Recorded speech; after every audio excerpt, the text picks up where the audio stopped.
Pending, and it's being recorded, so I'm stating it for the recording, although I'm sure that you can read as well.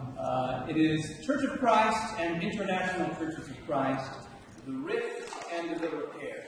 This is a two-part class. We're obviously in part one, and we will continue part two after a short break. So our plan is to give you enough time for questions, but the overall gist is that we're going to go through, the first half will be the rift, what happens between the International Churches of Christ and the Church of Christ, where the International Churches of Christ came from and so forth in the 60s, 70s, and 80s, and 90s, and then get up to about the early 2000s with the International Churches of Christ. End the first class there, move to question time, and then pick up the second class after that. So let me say a moment or a word about each of us and tell you who we are, and whom we represent and whom we do not represent, just to make that very clear. So again, I'm Nick Zola. I teach New Testament here at Pepperdine. This is my third year at Pepperdine. I did my PhD at Baylor University in Waco, Texas, and before that I did a Master's in New Testament at Abilene Christian University, also in Texas. My background is in the International Churches of Christ. So I did not grow up going to church at all, and I became a Christian in high school. I was invited to church in high school in San Diego, and then from there in the San Diego Church of Christ, which is part of the International Churches of Christ. From there, moved to Boston, was part of the Boston Church of Christ. And then from there, went to Abilene Christian, where I started meeting with what in the International Church of Christ was called the Mainline Church of Christ. And then from there, kind of made a transition and discovered more of my family, in a sense, is the way I might put it. And so from that point forward, have had a foot in more parts of the Stone Candle Restoration movement than I had begun. So did a degree at ACU, continued to meet with the Church of Christ there, went on to Baylor, continued to meet with the Church of Christ there, was hired for my first teaching position at Lincoln Christian University, which is actually part of the independent Christian churches, so another part of the Stone Candle movement. And then from there, I've come here to Pepperdine. And then Doug will introduce himself as well. I'm Douglas Jacoby. I was not brought up in the church. We went to an Episcopalian church, but the first time I was reached out to was by, this is before there was an ICOC, and what we would call the Crossroads movement. After Duke, I went... Which we'll tell you about just one. We will. We're going to give you... And the first session will be more content-laden, probably less time for questions, but probably a lot more time in the second one. I think it's going the way we think it will. When I graduated from Harvard with a master's in theological studies and went to London. We planted a church there in 1982 that eventually became more than 2,000 people, and probably through the churches they planted and so forth, probably maybe 30,000 or so. I was on staff for 20 years in the UK, in Sweden, in Australia, and various parts of the United States. Right now I'm independent. Lincoln Christian University is where I adjunct in the MA program in Bible and Theology. Been doing that for 7 years, teaching apologetics and things like that. And I'm a member of the International Churches of Christ in Atlanta.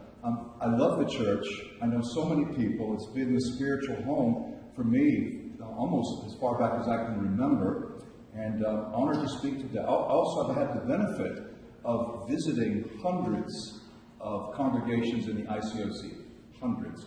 So, first-hand knowledge. Yes. Very good. Thank you. I guess let's just end by saying whom we don't represent. Right? So basically anybody else than ourselves. I'm not representing you either. we met about 20 years ago.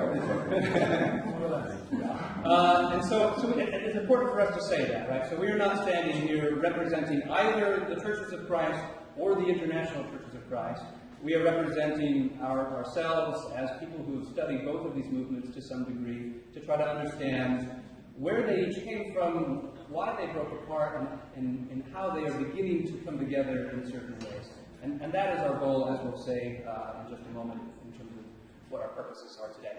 Real quick, I want to get some thank yous in place. Some of these people are here. Some of them will be listening to this recording later, I have no doubt. And so I wanted to make sure that I acknowledge several people that I had either phone conversations with or face-to-face conversations with to do additional research in addition to other reading research that both of us have done that we've lived through. So Jerry Rushford, who used to run the Pepperdine Bible Lectures, has been very helpful. Jerry Jones, who was in the ICOC for a good time. John Wilson, who's present here. Roger Lamb, who continues to keep records of what the ICOC is moving into and towards. Greg Rutsky, who is working here in Los Angeles in the ICOC. Dave Pocta, who does work in various quarters of the ICOC. And then let me thank Mike Koch, who's not present here, but who currently runs the Pepperdine Bible Lectures at Harbor, for giving us this spot in the program. We are grateful to all of that. And then, let us then go on to the meat of what it is that we're doing here, and specifically what we are not doing here as well. Here's what I want to say to begin with. We are aware that the International Churches of Christ, the Boston movement, the Crossroads movement, and in its various phases, has caused damage in the past. And we don't want to disregard that damage. We don't want to pretend that that damage has not occurred. We want to acknowledge that. We want to recognize that there may well be people sitting here who have been damaged in some way, and who are still feeling some of that damage and working through some of that damage. It is not our object to erase that, or to overlook that, or to pretend that that didn't occur. And so we want to bring that into the room and make sure that we acknowledge that. At the same time, our focus is not to dwell on the damage particularly or necessarily. Our focus is to acknowledge it, and then to see what we can do today to continue in the repair of that damage. And so, our main purpose, Doug will explain then, is education with dialogue. Yes. Is that the right answer? Yes. So we're going to give you some history, because some of you are part of the ICOC or the COC, or maybe you were just intrigued what those initials stood for and you want to find out. So we have to set it in we have to give some history to talk about how these basically end up becoming two movements. And then we'll talk about how they come together. As Jerry Rushford put it, and when was this? This was 2005. Yeah. Renewing an interrupted family conversation. I was leading the International Teachers Seminar in 2006, invited people to speak from the Christian Church and the Church of Christ and the ICOC, and I began by saying, you know, we're brothers. I mean, we're cousins. I mean, how would your kids find out if you say, oh yeah, we have you have cousins. You know, they live about 2 miles from here. How come you never told me? You know, I'm 30 years old now. I wish I had known. So it's a relational thing. And there's a rapprochement. Yeah, and so then I wanted to use a fancy word here just to address it. But the word, Doug wanted to make sure that I made it clear this was my word and not his word. The word that I thought of as I was approaching all of this is this idea of rapprochement, right? Of coming back together again, a very fancy French word, which simply means drawing near again. And the implication is that you were once near before, right? You can't reapproach somebody if you weren't once already in their vicinity, right? And their proximity.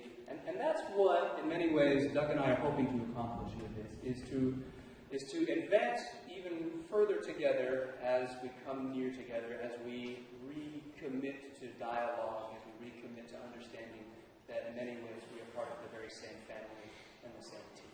Right, and I was baptized in the Churches of Christ, not the ICOC, because it didn't exist back in 1977. If you don't like that French word, how about glasnost and perestroika? Openness and restructuring. Looking at it from a... Now you like my word more.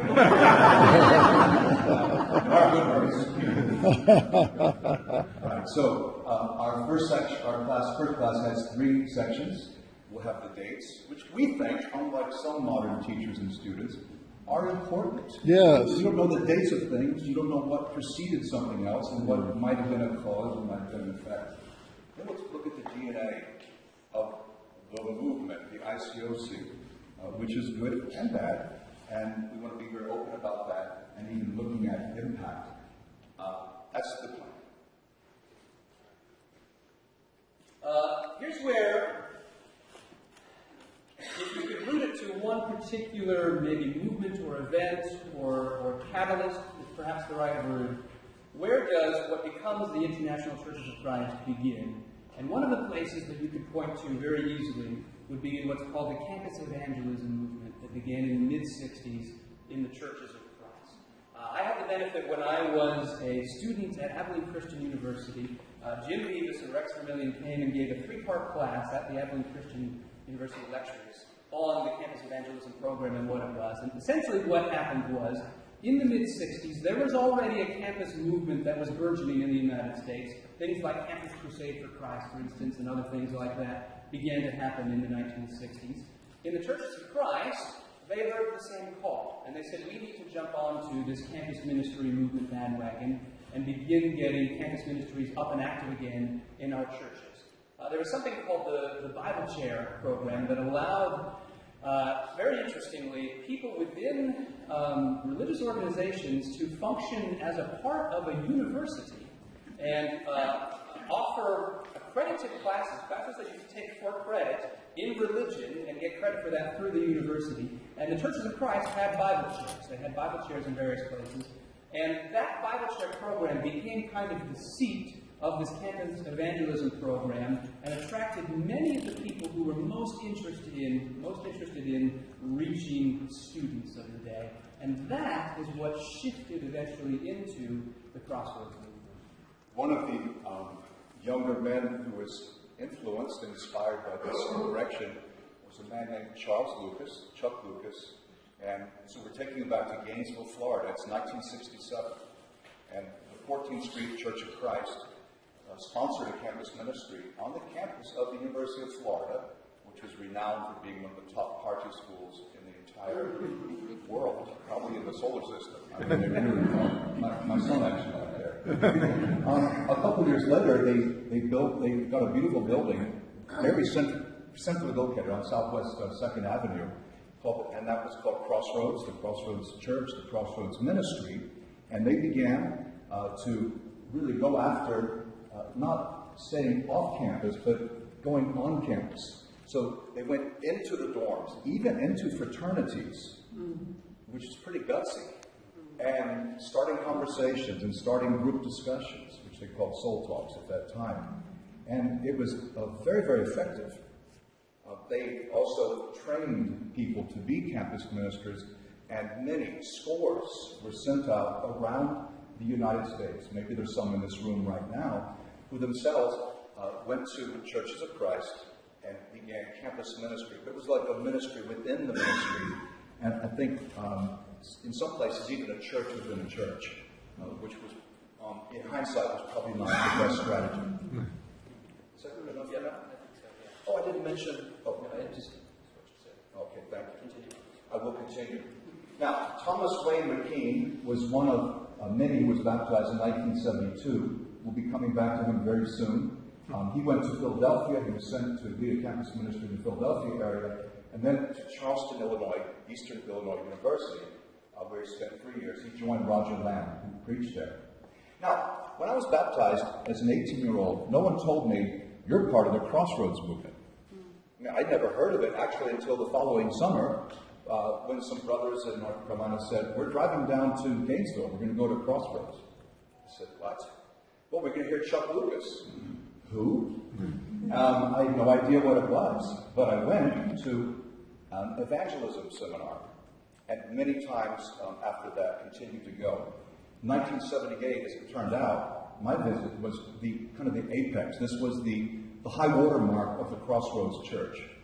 And I'm talking now statistically. What does that mean? I know it's a little obscure, but those 1%, that's a very low percentage, but let me tell you what that means. At the University of Florida, about 1%, or more than 1% of the 30,000 students were part of Crossroads. 300 out of 30,000. In Gainesville, 100,000 people, 1% of those, over 1,000, were at Crossroads. And actually, so it's a small number, but I'm not sure I've ever seen that anywhere else, where they actually managed to evangelize a city and a campus so that 1% were part of it. It was an electrifying experience to visit there. The worship, the singing especially, all a cappella, none of this drum stuff. Well, by 1985, Chuck Lucas had been dismissed for personal sin. The Crossroads era was gradually coming to an end, particularly as most of their ministers migrated to what is called the Boston movement. Yeah. Very recently, Chuck Lucas passed away just last year in 2018. This is his obituary. We won't read it to you, but it's published in the Christian Chronicle. And so what happened, not obviously in 2018, but in 1985, when Chuck Lucas is dismissed for various reasons, a void occurs, you might say. By this time, Kit McKean has moved to Lexington. These stories overlap, and so we'll pick this story back up again in the next moment here. But by this time, Kit McKean, who had been in Charleston, Illinois for 3 years, leading a campus ministry there with Roger Lamb. And baptized hundreds. Yeah. This was almost unheard of. Highly successful, right? Trained in the Crossroads movement and sent out by the Crossroads movement, as were many other campus ministers. Receives an option to go to Lexington in Massachusetts and take over as not only the campus minister, but as the head minister of the Lexington Church of Christ. And so he's already been there since 79. When Chuck Lucas is dismissed in 85, you have a series, a network of people who have been connected to this Crossroads group, who have been sent out by Crossroads, who are now all over the country, and who are now, in a sense, looking for a leader, looking for someone else to take over, since Chuck Lucas is no longer present. In fairness, a number of them migrated to Boston in the early 80s, had already been coming. Right. But not everyone was sure what to do. And so we could say, in a sense, this is the point when the Crossroads movement begins to shift into what eventually becomes called the Boston movement, and labeled as the Boston movement. At the end of each of these segments, Doug and I will offer a series of assessments. And so here's the end of the Crossroads movement as it transitions into what we'll call the Boston movement. There were various strengths here. There were many strengths. There was an intense amount of Bible study and of prayer in the Crossroads movement. And there was an intense amount of evangelism. Doug mentioned the soul talks, right? I've heard stories about Chuck Lucas or others coming into a classroom to give a presentation or something like that at the University of Florida and saying, raise your hand if you have not yet been invited to a soul talk yet. And one student in this class of I don't know how many, scores and scores of students raised their hands and said, I've never been invited. And Chuck says, I'll speak to you. And so they were highly evangelistic with a sincere and intensity. The worship was powerful. It was a youth ministry-driven movement because it had come out of this campus evangelism movement, driven by Campus Crusade and kind of the principles that came from Campus Crusade. Bill Bright is the founder of Campus Crusade. He was an early speaker at the campus evangelism seminars, and so they invited this outside speaker to come and give them the techniques and the programs and so forth. They had open roles, or more open roles, I'll say, in women's ministry, and we'll see that even more increase when we come to the Boston movement. For example, in the Friday night student devotional, sometimes women would say audible prayers in the presence of men. I know. And it's easy to joke about that now, but in the Churches of Christ at the time, that truly was scandalous. And in fact, that's one of the things that the Crossroads movement got into a great deal of trouble. You see, the Crossroads movement baptized almost all their converts were not from the Church of Christ. They were right out of the world. So they didn't know that women aren't supposed to pass out communion on Sunday. They didn't have some of the baggage that comes along with being part of a known group. Now, here's some of the weaknesses, and you'll see these mirrored as we continue to go. Right? So these are not distinctive only to the Crossroads section at this time. Already at this time, a certain brand of legalism began to emerge. Right? A certain way of doing things that could only be done in that way, and a certain criteria, a set of criteria that needed to be followed or observed or patterned became the pattern there. Along with that, it became very personality-driven. Early on, around Chuck Lucas and kind of the pattern that he created, right? He, as we'll see with Kit McKean, was an influential and charismatic leader, and he drew people to him, and people wanted to imitate Chuck in many ways, sometimes even to the point of dressing and looking and speaking like Chuck Lucas, which we saw and we will see in some of the early days of the Boston movement. And here's what's interesting, and this is a weakness or a strength depending on how you want to put it, because it will easily contrast with the Boston movement in a moment. In the Crossroads movement, the vision was to put a campus ministry at every campus in the United States, which is actually a wonderfully bold vision. What we'll see in a moment is, in the Boston movement, the vision was to put a church in every country of the world. So we have the Crossroads movement, which wants to put a campus ministry in every campus in the United States, and we have the Boston movement, which wants to put a church in every country in the world. There was also sexual sin, and there were also abusive practices. Some of the damage that makes its way into the Boston movement had its roots in the Crossroads movement. And again, it's not something that we're going to intentionally dwell on, but it is something that we want to acknowledge occurred. This is part of the narrative, and this is part of the background.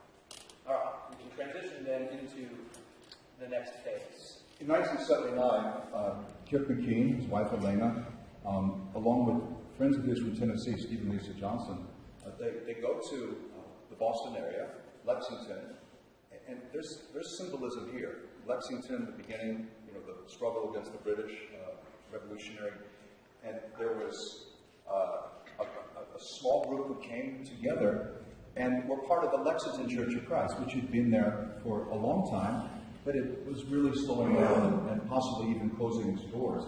I remember because I was in my middle year at Duke, and they asked me to come and be what was called the 30 would-be disciples. I thought I was already a Christian, and I think I was, but I wanted to finish up where I was at Duke, and I said, I'll join you soon. I came in 1980. There were elders, Bob Gempel, later Albert, who comes from another local Church of Christ. But there was a paradigm shift, because in the Crossroads movement, the vision, and at the end of my time at Duke, I wanted to be a campus minister. The plan was very clear. You graduate with your undergraduate, you marry your girlfriend, you go to Abilene or Harding, the Church of Christ schools, and you get your master's. And then you find a placement somewhere, probably in the United States. Well, this is a very different paradigm. And I give it, I think, to his credit, to the credit of Kip McKean and like-minded people. Creating a church within a church is not really the ideal way to do this. He wanted the support of the church. He said, I'll come to Boston, I'll come to Lexington, if you, the elders and deacons, if you will support me. And we're going to lose some people before we start adding people. He was very frank about that. And I think he was right in foreseeing the future. I came there in 80. By 81, there was a thing called a discipleship study. I was there when he did it. And it was a study that you would do with your non-Christian friends. And also, we saw the favoring of the term disciple to refer to Christians, even though it appears nowhere in the New Testament of Christians except in the book of Acts. It's a couple dozen times. They use brother, friend, and so forth. And so we had a tremendous focus on evangelism. And just as in Kip's prior ministry in Illinois, the things in Boston were just explosive and electric. It was so excited, it made me so excited. I easily got people to come there from Harvard Divinity School. And the number of baptisms, I remember when we first went there, the campus ministry, the ministry training program did a project. We researched all the universities in the world. And we heard cities I'd never come across before, but cities of 5 million or 10 million that were probably significant. And the vision was international really from the very beginning. Lexington was a small building, eventually renamed the Boston Church of Christ. Should I mention any of these other things here? No, I think we covered it well. I'll add to this. So what happens is they outgrow the Lexington Church of Christ, right? You can speak to this as well as I can. Very interestingly, the Lexington Church of Christ purchases a building in Boston, so they're no longer in Lexington. And so they can't call themselves the Lexington Church of Christ. Technically, they went to Arlington after for a couple of years, and then... Yeah. Before they move into that building, the building burns down. And one of the innovations, and the Boston movement and the International Church of Christ, we would say one of the strengths was its ability to innovate. one of the innovations and one of the ways that it moves away from the churches of Christ is to say, we don't need a building anymore. In fact, we can put far more of our financial resources into mission work and into other kind of benevolence work eventually, and into the work of taking care of the ministry, if we don't need to sink all of that funding into a building itself. And so in many ways, almost by accident, to some degree, what happens... Unless it was arson. Is there anything you'd like to say? Wasn't me. I was living in London at the time. That what happens is that they shift over to this new model, which becomes the model of the International Churches of Christ, and a defining model that differentiates it from the Churches of Christ.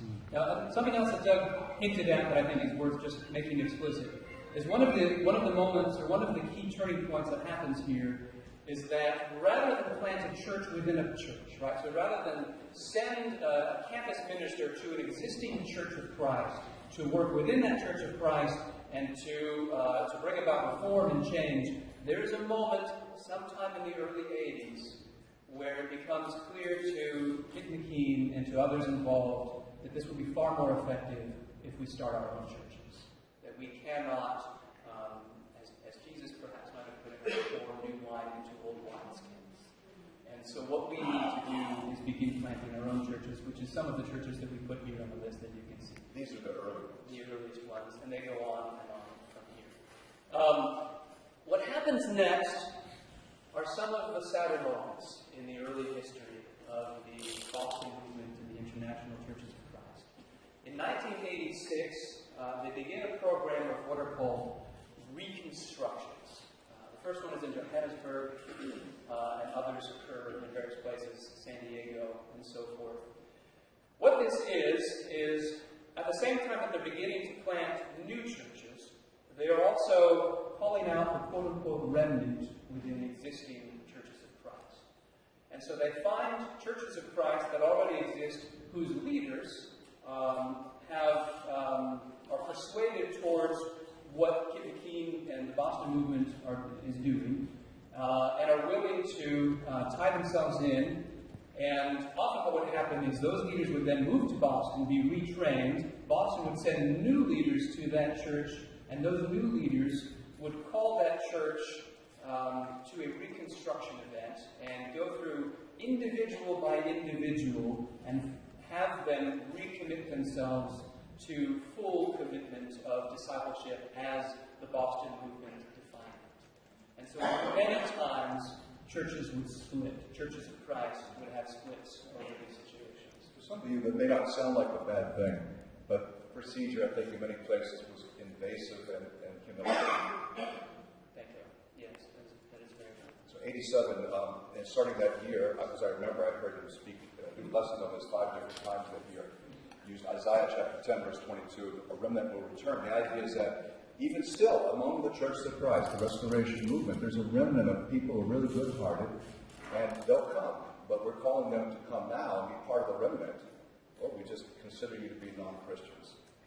That was a horrible thing. Along the way, various people from the churches of Christ would, in a sense, change allegiance. They would switch over from the churches of Christ to the Boston movement. The Boston movement, by this point, was controversial and had its proponents and its critics. And it became a very big deal if a kind of well-known member of the Churches of Christ would come over to the Boston movement, we should say at this point. One of those people was Jerry Jones. And Jerry Jones did me the honor of having a very long conversation with me over the phone as I prepared for this. So I wanted to especially mention him and thank him for that. Jerry Jones was taught Bible and was head of the Bible department at Harding University, and left Harding University for various reasons, but one of them eventually becomes because he was sympathetic to certain aspects of the Boston movement. He eventually moves to Boston and aligns himself with Boston. That becomes a very big deal to the Boston movement, and they tout his name. And he becomes an elder. Yeah, he becomes an elder in the Boston church, and because this gives legitimacy to what it is that they are doing. Now, unfortunately, it is not long before Jerry Jones realizes, from his point of view, that he does not agree to many of the practices that are happening in the Boston movement and no longer wants to align with the Boston movement. He ends up moving to St. Louis in '86 and then comes fully out of the Boston movement in 1987. He then ends up writing 3 volumes of work entitled What Does the Boston Movement Teach?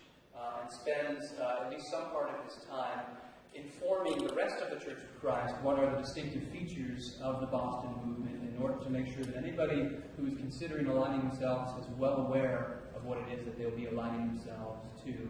This becomes a pretty devastating moment in some ways for the Boston movement because now they've lost one of the key figures that they liked to kind of present and say, look, we have legitimacy.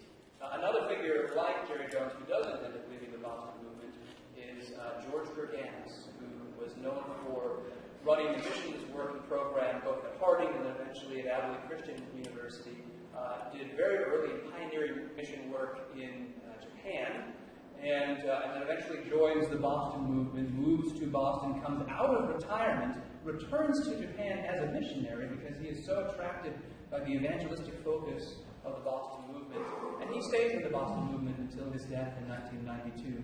So you have 2 different kind of versions of that. This guy was a giant of a man and a huge heart. Literally, right after World War II, moves to Japan and then goes back with Frank Kim for the planting of the Tokyo Church. The first time I visited Tokyo, I stayed in George's house. When he died, his widow gave me his overcoat. His London fall. Wow. I remember him every winter. For both weeks. During this time, in the mid to late 80s, the Boston movement is refocusing certain areas. One of the things that happens is in London, they take up a love offering. They take up an offering to help the poor and the needy. In the London church, they're beginning to come into contact with people who have far less means than many of the people in the church, and they realize this is an area potentially of neglect for us so far. And then in 1987, Doug Arthur preaches a message to the larger assembled group. I think it's a World Boston Mission Seminar in '87, and calls upon the church to begin helping the poor and the needy. Some years after that is when Hope Worldwide is formed officially as an official, although they had been starting this practice even before 1991. But in 1991, Hope Worldwide is formed as something of the benevolent arm of the Boston movement, as a way of taking care of the... Or you could say the Boston movement was the evangelistic arm of Hope. Turning it around. I like that way better. All right, let's do some assessments for as the Boston movement phase comes to an end. Well, what was the case? Was there something else? No, What was the case at that time? Which is the case now? I don't think I'm being mean. The church